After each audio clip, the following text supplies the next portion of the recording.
ब्रह्मांड की सर्वोच्च संहारक शक्ति होने के विश्वास में आदि शक्ति महाकाली ने युद्ध भूमि में महाबली हनुमान पर अपनी संपूर्ण विनाशक शक्ति से प्रहार कर दिया, जिससे हनुमान जी घायल होकर जमीन पर गिर गए।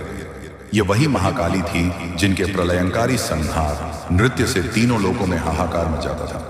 उन्हें शायद इस बात का तनिक भी आभास नहीं था कि वह अपने ही आराध्य महाकाल के उस महारुद्र स्वरूप को ललकार रही थी, जिसके क्रोध के आगे स्वयं महाविनाश भी नहीं ठहर सकता।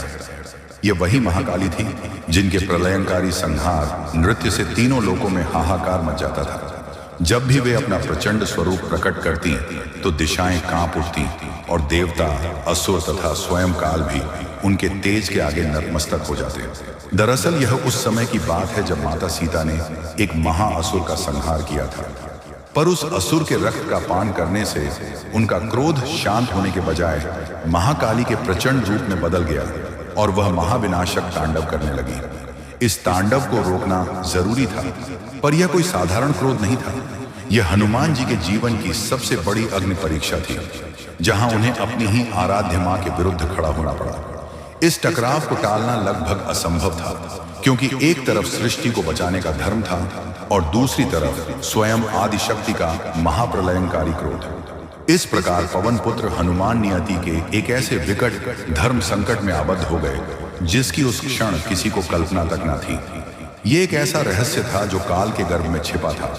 तभी तो जब समस्त देवगण भी माता के प्रचंड क्रोध को शांत करने में असहाय और विफल सिद्ध हुए, तब अंतिम आशा के रूप में महाबली हनुमान का आह्वान किया गया।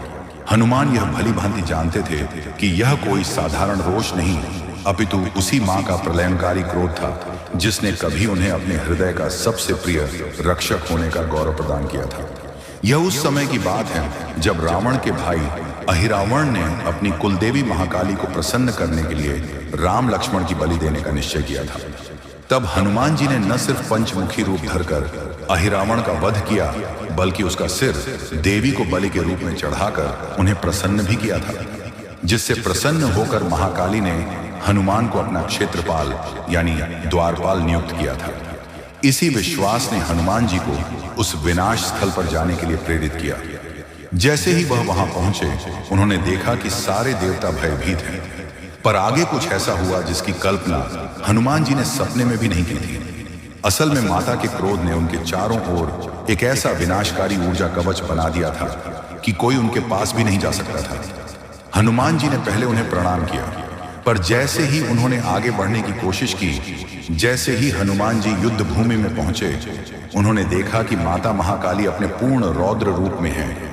यह कोई साधारण दृश्य नहीं था, यह भक्ति और शक्ति का आमना सामना था जिससे पूरा ब्रह्मांड कांप उठा। हनुमान जी ने हाथ जोड़कर कहा, हे माता, आप मेरी आराध्य हैं, पर मैं यहाँ सृष्टि की रक्षा के धर्म से बंधा हूँ। पर क्रोध में डूबी मां ने कुछ नहीं सुना। इतना कहते ही महाकाली ने अपनी प्रचंड शक्तियों से हनुमान जी के ऊपर एक ऐसा प्रहार किया जिससे हनुमान जी घायल होकर जमीन पर गिर गए। जब विनती और प्रार्थना के सभी अस्त्र विफल हो गए, तो उन्होंने कुछ ऐसा करने का निश्चय किया जिससे तीनों लोग सिहर उठे। तब घायल हनुमान जी ने अपने आराध्य के क्रोध को शांत करने के लिए अपना सबसे शक्तिशाली रूप प्रकट करने का निर्णय लिया। उन्होंने अपने भीतर सोए शिव के रुद्र अवतार को जागृत किया। यह उनका विनाशकारी रूप था, पर जैसे ही हनुमान जी ने अपना यह ब्रह्मांडीय रूप प्रकट किया, वातावरण पर एक अकल्पनीय शक्ति का ऐसा प्रभाव पड़ा कि हवा ने बहना और पत्तों ने हिलना तक बंद कर दिया। यह महाकाली की माया नहीं थी, यह तो स्वयं हनुमान जी की अटूट राम भक्ति की शक्ति थी। हनुमान जी ने प्रहार करने से पहले हाथ जोड़कर मन ही मन श्री राम से अनुमति मांगी, जिनके कारण वह यह करने वाले थे। उन्होंने श्री राम का स्मरण किया और कहा, हे प्रभु, मुझे सृष्टि रक्षा का धर्म निभाने की शक्ति दें। यह देखकर महाकाली एक क्षण के लिए ठिठकी। उन्होंने हनुमान जी की शक्ति नहीं, बल्कि उनके भीतर अपने ही स्वामी शिव का अंश और उनकी अटूट कर्तव्य निष्ठा देखी। तब महाकाली ने कुछ ऐसा किया जिसे सब ने उनका डर ना समझा। जैसे ही हनुमान जी के रुद्र रूप का तेज उन तक पहुंचा, महाकाली उस प्रहार के सामने से हट गई। पर यह क्या, उन्होंने उस रुद्र रूप को प्रणाम करते हुए अपने क्रोध को शांत कर लिया। हनुमान जी का रुद्र तेज महाकाली के क्रोध में समा गया और वह बोली, हे पुत्र, मैं तुमसे और तुम्हारी कर्तव्य निष्ठा से अत्यंत प्रसन्न हूं। महाकाली को समझ आ गया था कि हनुमान जी कोई आम वानर नहीं बल्कि स्वयं शिव का अंश हैं, जो धर्म की स्थापना के लिए लीला कर रहे हैं। यह जानते ही महाकाली तुरंत ही अपना प्रभाव समाप्त कर वहां से